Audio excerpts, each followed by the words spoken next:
Bienvenue sur la web radio de l'Infectio. Ce podcast vous est proposé par les enseignants de maladies infectieuses et tropicales des universités de Saint-Étienne et Lyon. Il est destiné aux étudiants de deuxième cycle des études médicales et il a reçu le soutien de l'université Jean Monnet. Aujourd'hui, nous allons parler de l'exposition accidentelle à un liquide biologique. Avec nous pour cet item, professeur Amandine Gagnon-Brunon. Bonjour professeur. Bonjour Anthony. Alors pour débuter déjà, qu'appelle-t-on un accident d'exposition à un liquide biologique? Alors globalement, c'est une situation qui expose un risque de transmission notamment virale, du VIH, de l'hépatite B et de l'hépatite C. Le plus souvent, il s'agit d'un accident d'exposition à un liquide biologique au cours d'un rapport sexuel et notamment au cours des rapports sexuels non protégés. Et également, on peut avoir une autre situation assez fréquente, qui est une exposition par piqûre, coupure et projection, et qui concerne très souvent les professionnels de santé. Enfin, on peut aussi être exposé à un liquide biologique et exposé à une augmentation du risque de VIH, d'hépatite B et d'hépatite C par le partage de matériel d'injection chez les toxicomanes par voie intraveineuse. Et peut-on évaluer le risque de transmission? Alors le risque de transmission, il dépend surtout des charges virales chez le sujet source lorsqu'il y a bien entendu une infection. Lorsque la charge virale chez le sujet source est élevée chez le sujet source pour le VIH, en cas d'accident d'exposition sexuelle au sang, le risque de transmission est de l'ordre de 0,3%. Chez un patient qui est infecté par l'hépatite C avec une charge virale détectable, le risque de transmission est estimé à 3%. Pour l'hépatite B, et c'est ce qui implique l'obligation vaccinale hépatite B chez les professionnels de santé, le risque de transmission, si le sujet source est infecté avec une charge virale élevée, est de l'ordre de 30 à 40%. En cas d'accident d'exposition sexuelle, il faut retenir que si le sujet source est infecté par le VIH avec une charge virale indétectable parce qu'il prend bien son traitement, il n'y a pas de risque de transmission sexuelle notamment. Par contre, si le patient est infecté par le VIH avec une charge virale détectable, de nombreux facteurs vont influencer le risque de transmission et on estime que ce risque est de l'ordre de 0,1 à 1%. Ces facteurs sont le type de rapport, le maximum de risque de transmission, ce sont les rapports anneaux-réceptifs, mais également la présence de co-infections par d'autres infections sexuellement transmissibles, notamment aussi l'herpès, et la charge virale dans les sécrétions génitales notamment. Alors quand on parle de rapports anneaux-réceptifs ou insertifs, souvent cette notion déstabilise les étudiants, tout simplement. Il faut comprendre que la muqueuse anale est une muqueuse monostratifiée et donc naturellement il est plus simple pour le virus de passer au travers de cette muqueuse. Il en est de même pour la muqueuse de l'endocolle, donc ce qui explique aussi que les rapports vaginaux réceptifs sont plus à risque de transmission que les rapports vaginaux insertifs. Pour l'hépatite B, en cas d'accident d'exposition sexuelle, si le sujet source a une charge virale détectable, le risque peut aller jusqu'à 50% de transmission. Pour l'hépatite C, jusqu'à il n'y a pas si longtemps que ça, on considérait que ça n'était pas forcément une maladie à transmission sexuelle. Ça n'est globalement plus le cas, et notamment lorsque les rapports sexuels sont traumatiques, il existe un risque de transmission de l'hépatite C, mais qui reste faible. Comment prend-on en charge une victime d'un accident d'exposition au sang? Alors globalement, c'est un point hyper important parce qu'à la fois c'est un item de connaissance pour les EDN, mais c'est également une situation de départ pour vos écosses. Ce qu'il faut retenir, c'est que la prise en charge est systématiquement urgente. Les premiers réflexes, c'est surtout ne pas faire saigner la blessure, nettoyer à l'eau et au savon la plaie, et ensuite réaliser un rinçage et une antisepsie avec de la javel, du daquin, ou de l'alcool, ou de la povidone iodée pendant 5 minutes. En clair, il faut utiliser l'antiseptique dont on dispose. En cas de projection muqueuse, il faut réaliser un rinçage abondant au sérum physiologique, notamment quand c'est une exposition au niveau de l'œil. Bien entendu, pour les professionnels de santé, une déclaration d'accident du travail doit être réalisée avec réalisation d'un certificat médical initial dans les 48 heures. Il faut identifier le sujet source et bien entendu réaliser les sérologies, mais également réaliser les sérologies virales chez la victime et bien entendu en fonction de son statut sérologique connu. Si vous avez une antériorité de sérologie hépatite B fortement positive, témoignant d'une immunité post-vaccinale, ça n'est pas nécessaire de réaliser une nouvelle sérologie. Bien entendu, chez le patient source, il faut réaliser ces sérologies avec son accord, ou en tout cas, il faut s'enquérir qu'il ne refuse pas. Si les sérologies s'avèrent positives, on complétera bien entendu par une charge virale, et notamment chez une charge virale hépatite B en cas d'antigène HBs positif. Et une charge virale, VIH bien entendu, et hépatite C aussi. Quelles sont les modalités du traitement post-exposition pour prévenir la transmission du VIH en cas d'accident d'exposition au sang? Alors il y a différents facteurs à prendre en compte. La première, c'est la charge virale du patient source. Si celle-ci est indétectable, il n'y a pas d'indication de traitement post-exposition ou TPE. Ensuite, le niveau de risque.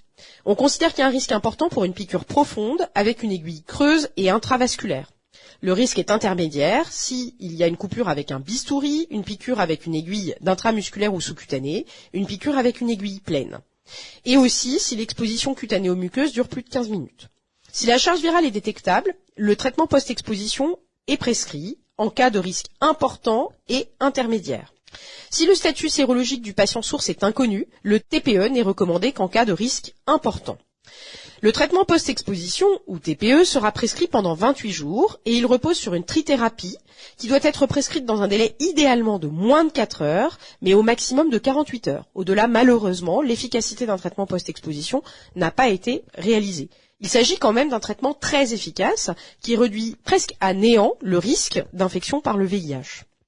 Si le patient source est porteur d'un virus résistant, il faut en tenir compte pour le traitement post-exposition et notamment en général choisir le même traitement que celui du sujet source pour pouvoir traiter en post-exposition la victime.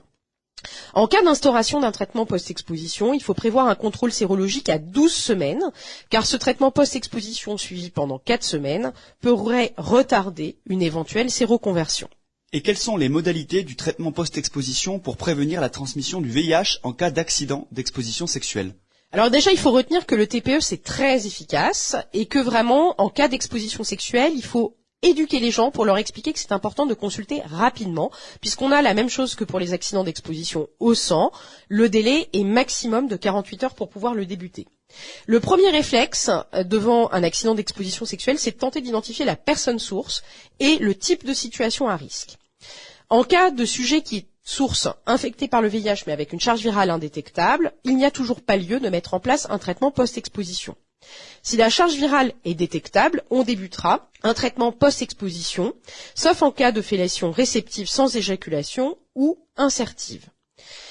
On va aussi noter qu'il y a ce qu'on appelle des groupes à prévalence faible et des groupes à prévalence élevée. Lorsque on ne sait pas trop finalement quelle a été la situation à risque, on va mettre en place un TPE si on a un groupe à prévalence élevée et par contre il n'y aura pas de mise en place de TPE en cas de groupe à prévalence faible. Qu'appelle-t-on les groupes à prévalence élevée?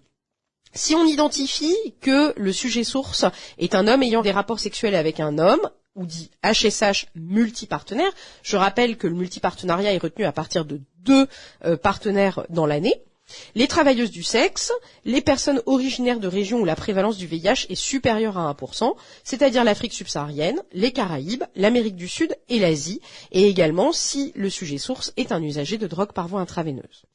En parallèle de la prescription d'un traitement post-exposition, ou en tout cas de la discussion de l'instauration d'un traitement post-exposition, il convient de proposer un dépistage des autres IST. En cas de consultation régulière, ou en tout cas de plusieurs consultations pour un accident d'exposition sexuelle, il ne faut pas hésiter à proposer à la victime la mise en route d'une prophylaxie pré-exposition ou PrEP. De même qu'au cours d'un AES au sang, il faut contrôler une sérologie à 12 semaines en cas de mise en route d'un traitement post-exposition. Dans le doute, à mon sens, il convient de prescrire un traitement post-exposition. Celui-ci sera confirmé à 48 heures par les équipes, notamment des Cégides et des services de maladies infectieuses et tropicales. Et concernant le VHB, quelles sont les modalités? Alors, il n'y a pas de différence entre les expositions professionnelles ou les expositions sexuelles. Globalement, la prophylaxie post-exposition du VHB dépend du statut vaccinal du sujet exposé et de la positivité ou non de l'antigène HBs de la personne source.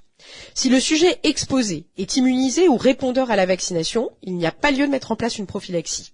S'il est non répondeur à la vaccination, on administrera des immunoglobulines. Chez le non-vacciné, on réalisera à la fois une prophylaxie par immunoglobuline et une vaccination. Alors, comment définit-on un répondeur à la vaccination hépatite B? Tout simplement, c'est une victime qui, au moment de la sérologie, au moment de l'AES, a des anticorps anti-HBs supérieurs à 10 unités internationales, ou sinon, si ceux-ci sont inférieurs à 10, s'il a dans son dossier médical une antériorité d'anticorps anti-HBs supérieurs à 100 unités internationales par litre, on pourra considérer qu'il était répondeur et donc ne pas lui proposer de prophylaxie post-exposition. Et comment prévenir les AES en milieu de soins? Alors, il faut retenir que les accidents d'exposition sont souvent liés au non-respect des précautions standards d'hygiène. Donc, je vous rappelle que, bien entendu, il faut porter des gants lorsqu'on va réaliser des actes invasifs, des prises de sang notamment, qu'il faut utiliser les dispositifs médicaux de sécurité, ne jamais recapuchonner, ne jamais désadapter une aiguille et de jeter immédiatement les coupants dans les conteneurs d'asserie. Bien entendu, il est important de former les professionnels de santé à la prévention des accidents d'exposition au sang et la vaccination contre l'hépatite B reste obligatoire pour les professionnels de santé. Enfin, quel suivi pour les victimes d'accidents d'exposition aux liquides biologiques? Alors, on va contrôler à 6 semaines les sérologies VIH, hépatite B et hépatite C, et on contrôlera également à 3 mois l'hépatite B et l'hépatite C, mais également le VIH si on a instauré un traitement post-exposition. En cas d'infection par le VHC chez un sujet source avec une PCR positive, on va contrôler à 6 semaines la sérologie VHC chez la victime, mais également les transaminases. Enfin, ce que je n'ai pas dit concernant la prise en charge des accidents d'exposition sexuelle, il faut distinguer les accidents d'exposition sexuelle lors de violences, pour lesquels il faudra, à la prise en charge, réaliser un examen médico-légal et proposer une contraception d'urgence. Merci beaucoup, professeur Amandine Gagnon-Brunon. Merci Anthony. Ce podcast est un complément à l'ouvrage de référence du Collège des enseignants de maladies infectieuses et tropicales, le PI étudiant.